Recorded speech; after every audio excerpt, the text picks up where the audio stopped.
कलयुग वो महाभारत है जहां अपनों ही द्वारा लोगों को छल धोखा मिलता है। अगर बात अपने दुश्मन की हो तो उससे व्यक्ति निपट लेता है क्योंकि वो दिखाई देते हैं, लेकिन यदि अपने ही छल करने लगे, धोखा देने लगे तो उससे व्यक्ति कैसे निपटे, क्योंकि धोखा तो अपने ही दे रहे हैं। कोई दुश्मन आपको धोखा नहीं दे सकता क्योंकि आप उस पर कभी जल्दी से विश्वास करेंगे ही नहीं। धोखा देगा आपका करीबी जिस पर आप विश्वास करते हो। तो परिस्थितियों से किस प्रकार निपटे ताकि भविष्य में आपको किसी के भी द्वारा धोखा ना खाना पड़े। किसी को प्यार में धोखा मिला, किसी के दोस्त ने धन तो उधार ले लिया लेकिन उसे वापस नहीं किया और हमें फिर से धोखा मिला। इस प्रकार इंसान नाना प्रकार के धोखों से घिरा रहता है। उसका मन इतना धोखा खाकर किसी पर भी विश्वास नहीं कर पाता और उसका मन हमेशा दबा हुआ रहता है। वो स्वतंत्र नहीं हो पाता, आजाद नहीं हो पाता, वो किसी पर यकीन ही नहीं कर पाता। और जब व्यक्ति के मन में से विश्वास खत्म होने लगता है तो उस व्यक्ति का सबसे बड़ा नुकसान स्वयं का होता है, क्योंकि वो खुद पर भी कभी विश्वास नहीं कर पाता। उसे खुद के बुद्धि, विवेक सब पर शक होगा कि उसने ऐसे लोगों पर यकीन किया जिसने उसे धोखा दिया, और ये शक उसे स्वयं पर जरूर होगा, स्वयं की बुद्धि पर होगा। वो अपने आप को दोष देगा कि मैंने किन लोगों पर विश्वास कर लिया, मैंने क्यों उसको इतना धन उधार दे दिया, मैंने क्यों उससे प्यार कर लिया। आज जो बौद्ध कहानी हम आपको सुनाने वाले हैं उसमें आपको कुछ ऐसे तरीके पता चलेंगे जिससे आपको पता चलेगा कि परिस्थितियों से किस प्रकार निकले ताकि भविष्य में आपको धोखा ना मिले। ऐसे तरीके आपको इस कहानी से ज्ञात होंगे। एक बार एक युवा लड़का एक बौद्ध भिक्षु के पास पहुंचता है और उसने उस बौद्ध भिक्षु से एक ऐसा सवाल किया जिसे सुनकर बाकी सभी शिष्य सोच में पड़ गए। उसने पूछा, हे भंते, आप हमेशा कहते हैं कि व्यक्ति के भीतर करुणा होनी चाहिए, करुणा ही इंसान का कीमती आभूषण है। यहाँ तक तो सब ठीक है, लेकिन मैं आपको बताना चाहता हूँ कि इसी करुणावश मुझे बहुत बार जीवन में छल मिला। बहुत लोगों ने मुझे धोखा दिया, मेरे साथ कपट किया। यदि मैं उनके प्रति करुणा नहीं रखता तो मुझे ये छल नहीं मिला होता, मेरे साथ ये धोखा नहीं होता, मुझे इतना दुख नहीं हुआ होता। ये सिर्फ इस करुणा के कारण हुआ है। आपका प्रवचन सुन मैंने अपने हृदय में करुणा का उदय किया। लोगों के प्रति मेरा हृदय करुणावान हो गया और इसी करुणा का लोगों ने फायदा उठाया और बार बार मुझे दुख दिया, धोखा दिया। तो आप लोगों को ये गलत शिक्षा क्यों देते हैं? ये जो प्रवचन सुन रहे हैं ये भी अपनी करुणावश एक दिन जीवन में धोखा खा दुखी होंगे जैसे मैं हुआ हूँ, और तब ये आपको गालियां देंगे, अपशब्द कहेंगे, क्योंकि आपने ही इनके मन में डाला है कि करुणा इंसान का सबसे कीमती आभूषण है। इस बारे में आप कुछ कहना चाहेंगे, कोई सफाई देना चाहेंगे? और इस प्रकार उस युवा लड़के ने उस बौद्ध भिक्षु को तर्क वितर्क करने के लिए ललकारा। बौद्ध भिक्षु ने बड़ा मुस्कुराते हुए कहा कि पुत्र, करुणा का मतलब ये नहीं है जो तुम समझ रहे हो। अक्सर हम करुणा को अपनी भावना के साथ जोड़ लेते हैं। हम अपनी भावनाओं में बहकर कोई गलत कदम उठा लेते हैं और इल्जाम करुणा पर लगा देते हैं, क्योंकि हमारी हिम्मत नहीं है कि हम स्वयं को इन सब के लिए दोषी करार दे सकें। हम ये मान सकें कि जो छल, जो कपट हमारे साथ हुआ है वो सब हमारी नासमझी के कारण हुआ है, ना कि करुणा के कारण। भावनाओं में बहकर हम जिंदगी भर छल सहते रहते हैं और इल्जाम किसी और पर लगा देते हैं। जिस प्रकार से तुम करुणा को समझ रहे हो वो करुणा तो एक आदमी को अपंग बना देगी, वो तो उसे कोई कदम उठाने ही नहीं देगी। युद्ध में लड़ने के लिए तुम अपनी करुणा का सहारा लेकर नहीं बैठे रह सकते। तुम्हें भी परिस्थिति के हिसाब से ही कार्य करना होगा। यदि युद्ध हो रहा है तो तुम्हें हथियार चलाना ही होगा। तुम ये कहकर पीछे नहीं हट सकते कि मेरा हृदय करुणावान है, मैं किसी पर हथियार नहीं उठा सकता।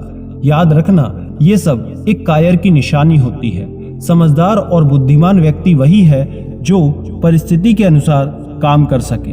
अगर तुम्हें नासमझी में एक बार धोखा मिल गया, लेकिन उसके बाद भी तुम धोखे खाते रहते हो, बार बार खाते हो और उसी प्रकार खाते रहते हो जैसा तुमने पिछली बार खाया था, तो तुम इल्जाम किस पर लगा रहे हो? ये सब सिर्फ तुम्हारी नासमझी के कारण होता है, करुणा के कारण नहीं होता। करुणा तो इंसान से इंसान के संबंध जोड़ती है, लेकिन वो संबंध जुड़ने के बाद आपको उस व्यक्ति से अपना लगाव, करीबी कितना रखना है, ये केवल आप पर निर्भर करता है। हो सकता है तुमने तुम्हारे मित्र को धन उधार दिया हो और तुम्हारा धन वापस ही ना आया हो। ये भी एक प्रकार का छल है, धोखा है।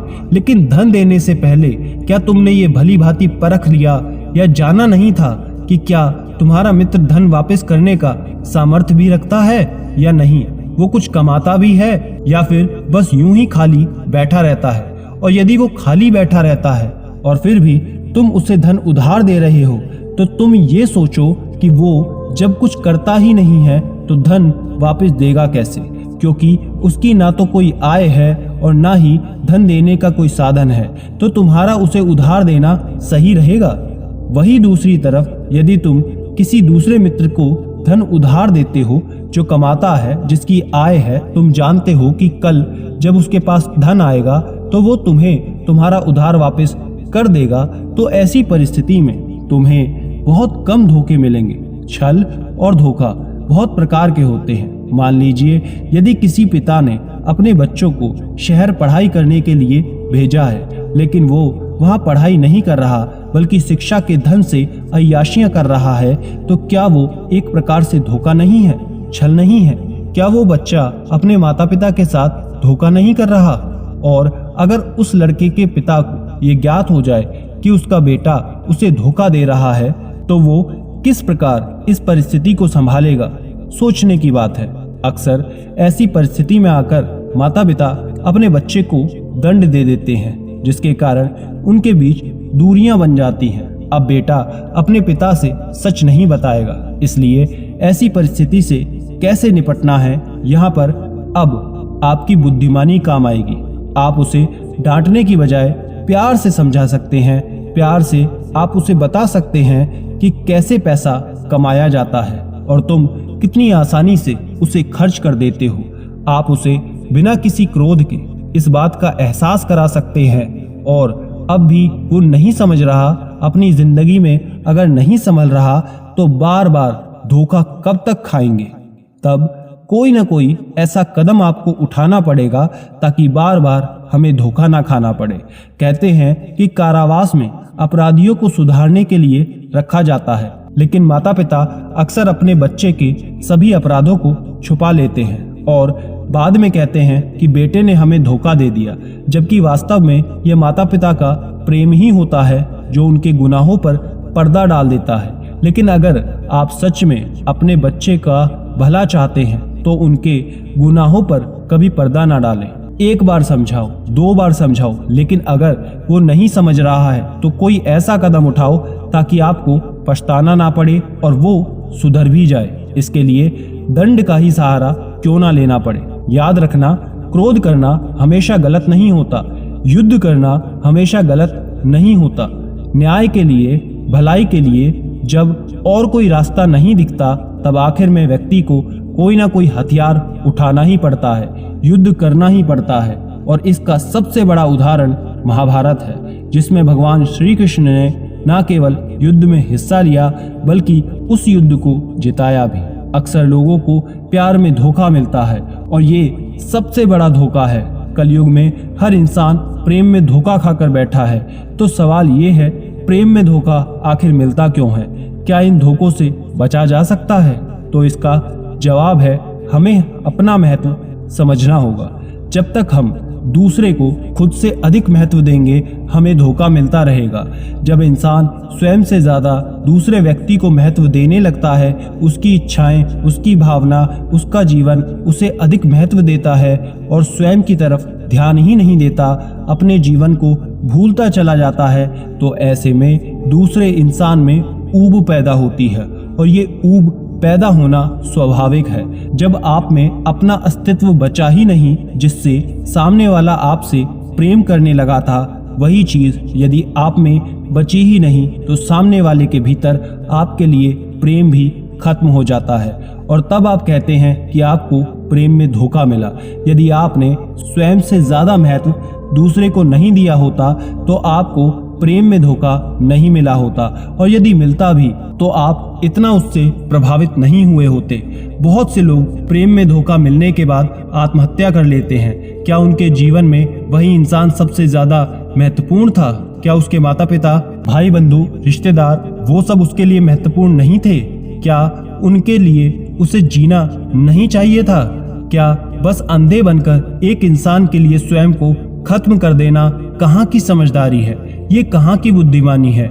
ये तो बस मूर्खता है। आप मत समझें अपने माता पिता, दोस्त, बंधु को महत्वपूर्ण, लेकिन स्वयं को तो महत्व दीजिए। आपने जो स्वयं का कुछ महत्व रखा ही नहीं तो फिर आपके पास मरने के अलावा और कोई चारा नहीं बचेगा। आप स्वयं की कद्र करना सीखें। आखिर में बात समझने की होती है कि दिया हुआ दान कभी भी वापस लेने की चेष्टा से नहीं किया जाता। याद रखना, यदि आपने किसी गरीब की मदद कर दी जो धन धान्य से संपन्न नहीं है, उसके पास कोई ऐसा साधन नहीं है कि वो आपकी पूंजी वापस लौटा सके, तो उसे दान ही समझना चाहिए। अगर आपका मन धोखा खाता रहेगा, लगातार धोखे खाता रहेगा, तो आपका मन परिपक्व हो जाएगा, उसका बचपन खत्म हो जाएगा, वो किसी पर विश्वास नहीं कर पाएगा, उसका विश्वास परमात्मा पर से भी उठता चला जाएगा। इसलिए स्वार्थी बनो। स्वार्थी का अर्थ है स्वयं का अर्थ समझना। चाहे आपको लोग स्वार्थी कहें, इससे कोई प्रयोजन नहीं है। आपको सिर्फ ये देखना है कि आपका मन किसी धोखे, किसी फरेब में ना पड़ जाए। अपनी आंखों को खोल कर रखें, होश में जिएं, परिस्थितियों को ठीक प्रकार से समझें और फिर उस हिसाब से क्रिया करो, ताकि आपको कोई छल ना मिले, और मिले भी तो वो आपके लिए एक सीख बन जाए। भावनाओं में बहकर एक ही इंसान से बार बार धोखा कभी मत खाना। जिस प्रकार सांप का स्वभाव होता है, उसी प्रकार धोखेबाज का भी स्वभाव होता है। वो अपना स्वभाव नहीं छोड़ सकता, जिस प्रकार सांप अपना स्वभाव नहीं छोड़ सकता। अक्सर हम दूसरों की बातों में आकर, भावनाओं में बहकर वापस से उस पर विश्वास कर लेते हैं, भरोसा कर लेते हैं, और हमें हर बार की तरह फिर से धोखा मिल जाता है। इससे तो ऐसा ही लगता है कि हम स्वयं को चोट पहुंचाना चाहते हैं, और असल में हमारे अवचेतन मन में कुछ ऐसी सूचनाएं भरी हुई हैं जिनसे हम खुद को चोट पहुंचाना चाहते हैं। ये बात सुनने में बड़ी ही अजीब लगेगी, लेकिन यही सच है। इस सच को देखो, समझो और होश में जियो। ये प्रवचन सुनने के बाद सभी शिष्यों को करुणा का अर्थ भलीभांति अच्छी तरह से समझ में आ गया था। अब वो करुणावश किसी से धोखा नहीं खाएंगे, क्योंकि वो धोखा और करुणा, इन दोनों का अर्थ अब समझ चुके थे। धन्यवाद।